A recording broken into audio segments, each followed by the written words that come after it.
Privately owned revolvers brought from home. When thousands of men enlisted for World War II, military regulations were explicit. Personal firearms were not authorized. Any privately owned weapon was supposed to be surrendered or left behind. On paper, the rule was absolute. At the front, it collapsed. Across the United States and Britain, recruits arrived carrying revolvers they had owned for years. Colt single-action army pistols, Smith & Wesson breaktops, Webley revolvers passed down from fathers or bought long before the war. These were not souvenirs. They were trusted tools. Many draftees had grown up with firearms as working equipment, not military symbols, and a familiar revolver felt safer than an issued pistol they had never fired. The Army had reasons for the ban. Privately owned revolvers used non-standard ammunition.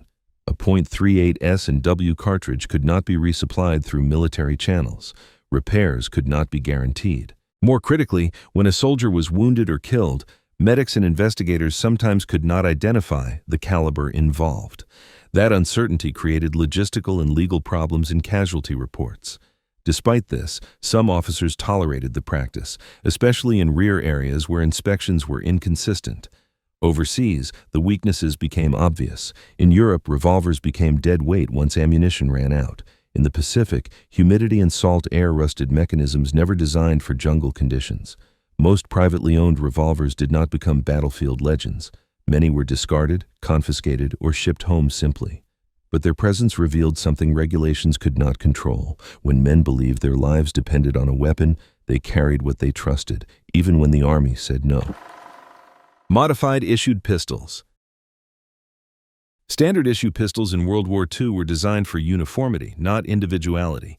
Triggers were set to regulation pull weights. Sights were fixed. Safeties were built to meet military standards, not personal preference. Any alteration to an issued sidearm was strictly forbidden. If discovered, the weapon could be confiscated and the soldier disciplined. Despite this, modifications were common.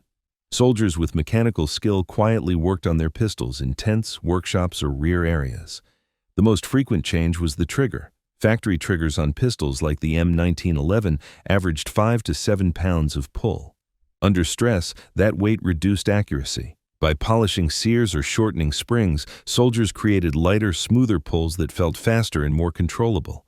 Sights were another target. Fixed sights were regulated for standard distances, not real combat. Some soldiers filed front posts lower. Others painted sight faces with improvised white or luminous paint to improve visibility in low light. Grips were wrapped in tape or reshaped to prevent slipping in rain, sweat, or mud. The risk was not theoretical. Regulations were clear that once a weapon was modified, responsibility shifted entirely to the soldier. If a lightened trigger caused an accidental discharge, it was no longer a battlefield accident. It was negligence. Injuries or deaths caused by altered weapons could lead to court-martial, even in combat zones. Yet the practice continued. Officers sometimes looked the other way, believing trust in a pistol improved performance. Modified pistols existed in a gray space, illegal on paper, tolerated, carried by men who believed seconds were worth the risk. Spanish Ruby pistols. The Spanish Ruby pistol was never meant to survive into World War II, but it did. Originally produced for France during the desperate years of World War I, the Ruby was a compact semi-automatic chambered in .32 ACP. Nearly 1 million were ordered from dozens of small Spanish workshops, each working with loose standards and minimal oversight. The result was a pistol with a dangerous flaw: inconsistency. Parts were often not interchangeable between manufacturers. Magazines that fit one Ruby might not lock into another. Some pistols functioned reliably, others jammed after a single shot. When World War II began, surplus Rubies flooded Europe. Officers, resistance fighters, and soldiers who lacked access to better weapons carried them despite their reputation. Most Allied armies did not list the Ruby as an authorized sidearm. Its poor reliability made it actively discouraged. Officers who carried one did so quietly, knowing inspections could lead to confiscation. In occupied Europe, the Ruby became a weapon of last resort. Resistance fighters used whatever they could obtain, and the Ruby was small enough to hide under clothing. But possession alone was enough to justify execution by German occupation forces, regardless of whether the pistol even worked. The Ruby's limitations were severe. Its .32 ACP cartridge lacked stopping power. Its simple blowback design struggled with dirt and debris. In some documented cases, magazines fell free after the first shot due to worn catches. The Spanish Ruby survived not because it was good, but because it existed. In a war where going unarmed meant helplessness, even an unreliable pistol was better than nothing. Captured Japanese Type 14 Nambu pistols. In the Pacific Theater, captured enemy weapons were everywhere, but carrying them was strictly forbidden. Allied regulations were clear. Enemy firearms were not to be used or carried in combat. Identification risks were too high. A soldier holding a Japanese pistol could be mistaken for the enemy by his own side. The most commonly taken trophy was the Type 14 Nambu, the standard sidearm of Japanese officers. Chambered in 8 by 22 mm Nambu, it was instantly recognizable by its long trigger guard and distinctive grip angle. That recognizability was part of the danger. In chaotic jungle fighting, silhouettes mattered more than details. The Nambu was also poorly suited to Pacific conditions. Its exposed action was vulnerable to sand, salt, and humidity. The 8 mm cartridge was underpowered compared to Allied service rounds. Many American soldiers found the grip awkward and the safety difficult to operate under stress. As a fighting weapon, it was inferior to the Colt M1911 in nearly every respect. Yet thousands were taken anyway. Marines and infantrymen pulled Nambus from bunkers, officer holsters, and battlefield casualties. Some were disassembled and mailed home in parts. Others were hidden in packs or footlockers, carried alongside issued pistols but rarely drawn. The reason was not performance, it was symbolism. A captured Nambu represented survival and victory over an enemy who had fought fanatically. But carrying one openly was dangerous. Friendly fire incidents were a real concern, and Japanese forces could interpret possession as evidence of desecration or war crimes if a soldier was captured. Most Nambus were never fired by their new owners. They were kept silent, hidden trophies, proof that even banned weapons could follow soldiers home from the Pacific. Captured Walther P38 pistols. The Walther P38 was never meant to be an Allied sidearm, but it quietly became one. Adopted by Germany in 1938 to replace the Luger, the P38 was designed for modern war.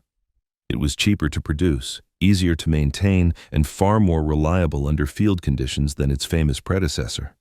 Chambered in 9 by 19 mm, the P38 introduced a double-action trigger that allowed it to be carried safely with a round chambered.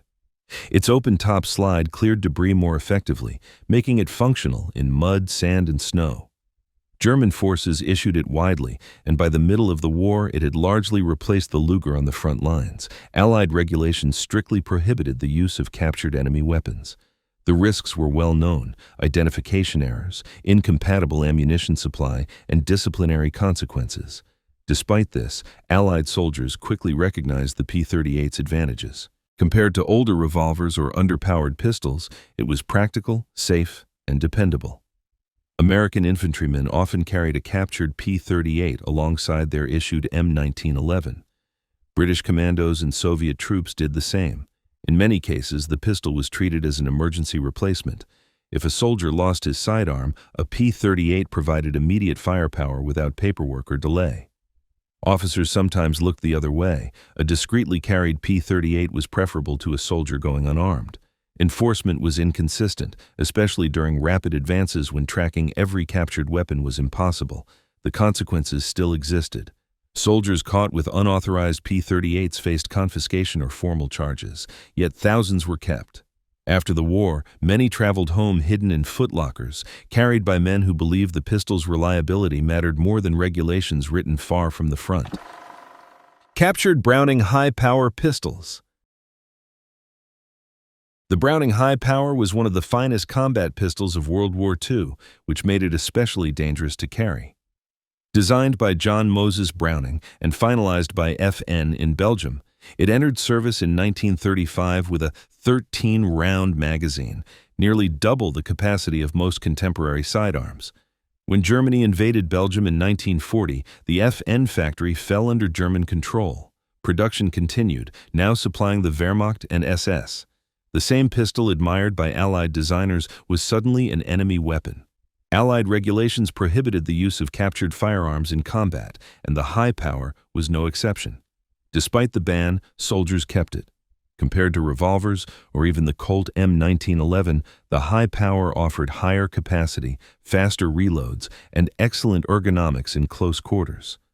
Officers who captured one often hid it as a backup weapon.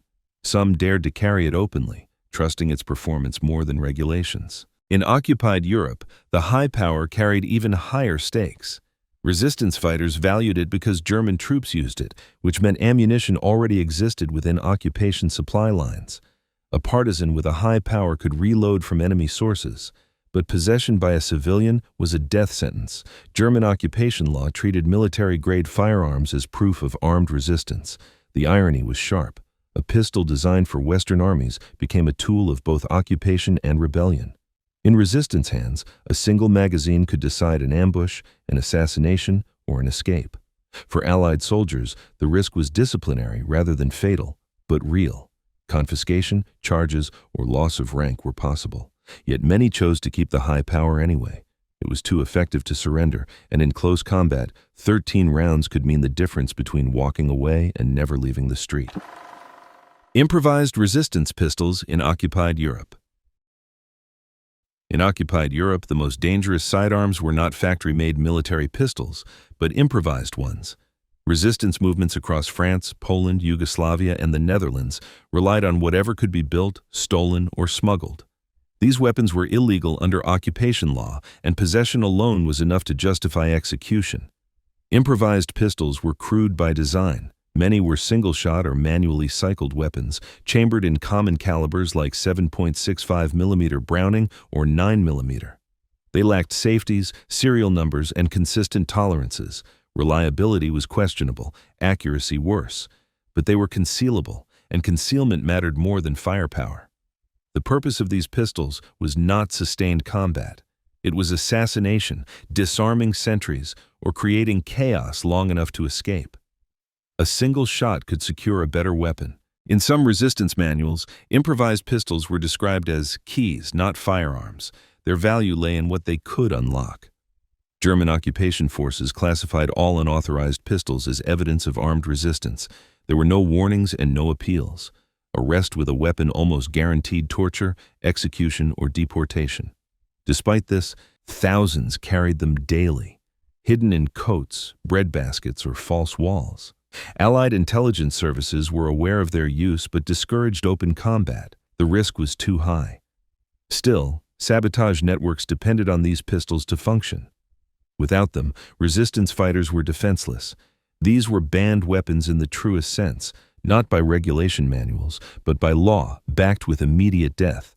Yet they were carried anyway, because for resistance fighters, being unarmed was not survival. It was surrender. Suppressed pistols. Used in covert operations. Suppressed pistols were among the most restricted weapons of World War II. Their very existence contradicted the laws of conventional warfare. Officially, they were tools of espionage, sabotage, and targeted killing, not standard military combat. Both Axis and Allied forces developed suppressed pistols for special operations. The British Welrod was the most infamous. It was a bolt-action pistol, often mistaken for a pipe, chambered in 9 by 19 mm or .32 ACP. With wipes instead of baffles, it reduced sound to little more than a mechanical click at close range. Its effective range was measured in meters, not tens of meters. American OSS operatives used suppressed variants of the high-standard HDM .22. The low-velocity rimfire cartridge was chosen deliberately. Subsonic rounds minimized the sonic crack, making the weapon nearly silent in enclosed spaces. Accuracy was sufficient for headshots at short distance, which was the weapon's intended use. These pistols were banned from general service. Regular soldiers were not authorized to carry them. If captured, possession of a suppressed pistol often meant execution. Occupying forces classified them as assassination weapons rather than firearms. There were no prisoner of war protections for spies. Despite the risk, these pistols were carried deep behind enemy lines. They allowed operatives to eliminate sentries, guard dogs, or isolated targets without alerting entire garrisons. A single suppressed shot could prevent a firefight that would otherwise doom a mission. Suppressed pistols were not powerful, fast, or forgiving. They required calm, precision, and nerve. But in covert warfare, Silence was not a luxury. It was survival. Illegally modified pistols for close combat. Not all banned sidearms were captured or specially issued. Some were modified illegally by the soldiers who carried them. In World War II, altering a service pistol without authorization was a serious offense, but it happened frequently in close combat units. Common modifications were simple but effective. Soldiers shortened barrels to improve concealment, removed front sights that snagged on clothing, or taped grips for better control with wet or bloody hands. Some filed down safeties or disabled magazine disconnects to allow faster firing under stress.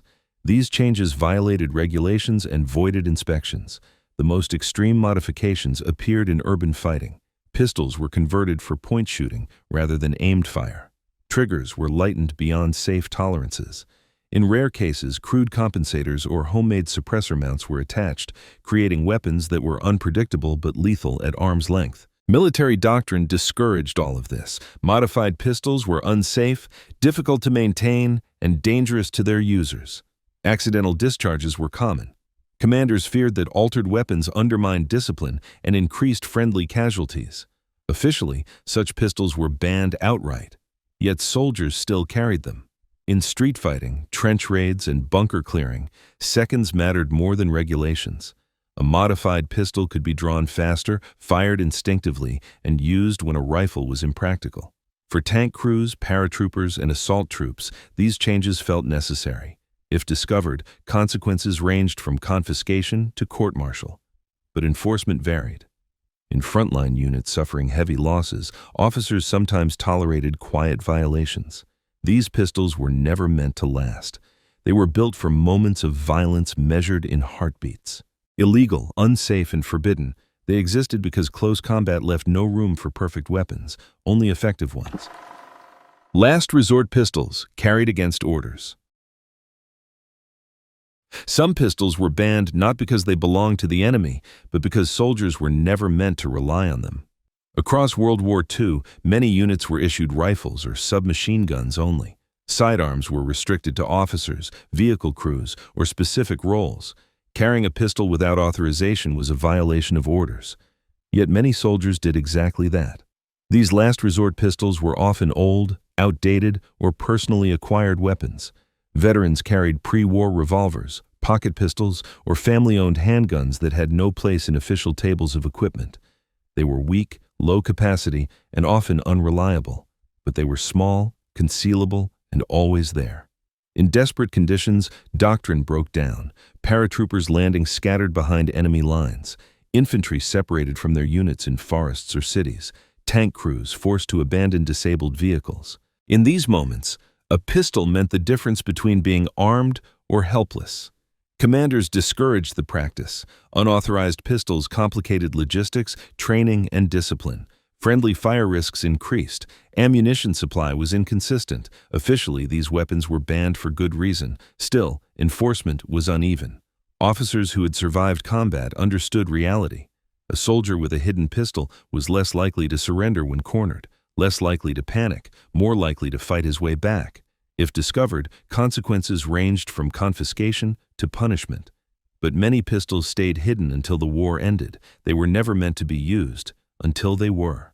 These were not weapons of victory or glory. They were weapons of fear, carried quietly against orders, for moments when everything else was gone and survival was the only mission left. If you enjoyed deep, hidden stories of World War II, subscribe for more History Explained.